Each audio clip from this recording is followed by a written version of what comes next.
Hi hello నమస్తే welcome to Telugu one. This is దివేశ్వరి.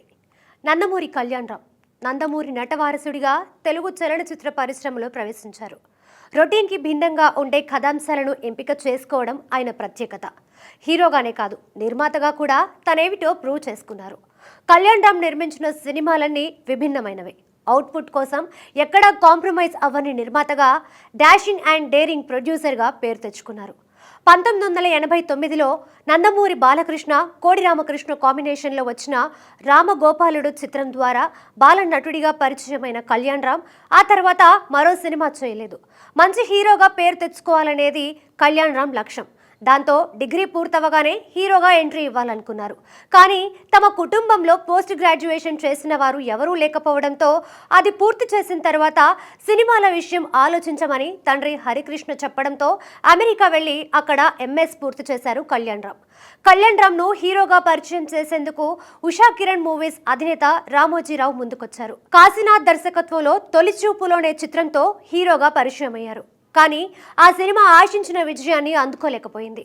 ఆ తర్వాత వైజయంతి మూవీస్ అధినేత సి అశ్విని దత్ నిర్మాతగా మల్లికార్జున్ దర్శకత్వంలో రూపొందిన అభిమన్యు చిత్రంతో రెండో ప్రయత్నం చేశారు. కానీ ఈ సినిమా కూడా కళ్యాణరామ్ను హీరోగా నిలబెట్టలేకపోయింది. హీరోగా మంచి పేరు తెచ్చుకోవాలన్న ఆయన అంబిషన్ను పూర్తి చేసుకునేందుకు తానే రంగంలోకి దిగారు. తన తాతగారైన నందమూరి తారక రామారావు పేరున ఒక బ్యానర్ స్థాపించి తనే నిర్మాతగా మారారు. తొలిసారి నిర్మించే సినిమా అయినప్పటికీ పేరున్న డైరెక్టర్తో కాకుండా కొత్త డైరెక్టర్కి అవకాశం ఇవ్వడం అతనిలోని డేర్ను తెలియజేస్తోంది.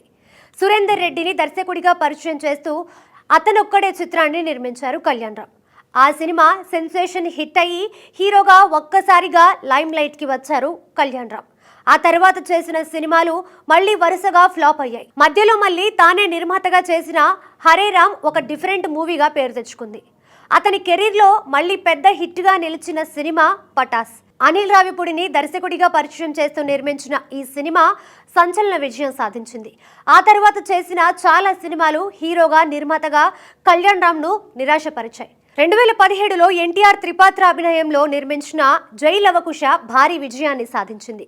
2022లో ఎన్టీఆర్ ఆర్ట్స్ బ్యానర్లో నిర్మించిన బింబిసార చిత్రం కళ్యాణరామ్కు మంచి పేరు తెచ్చిపెట్టడమే కాకుండా లాభాలను ఆర్జించింది. తాజాగా ఎన్టీఆర్ కొరటాల శివ కాంబినేషన్లో ఎన్టీఆర్ ఆర్ట్స్ పతాకంపై దేవరా చిత్రాన్ని 2 భాగాలుగా నిర్మిస్తున్నారు కళ్యాణరామ్. ఈ సినిమాపై భారీ ఎక్స్పెక్టేషన్స్ ఉన్నాయి. సెప్టెంబర్ 27న ఈ సినిమా రిలీజ్ కానుంది. ఇక కళ్యాణరామ్ హీరోగా నిర్మిస్తూ మరో నిర్మాత భాగస్వామ్యంలో నిర్మిస్తున్న ఎన్ఆర్కే 21 చిత్రం ప్రస్తుతం షూటింగ్ దశలో ఉంది.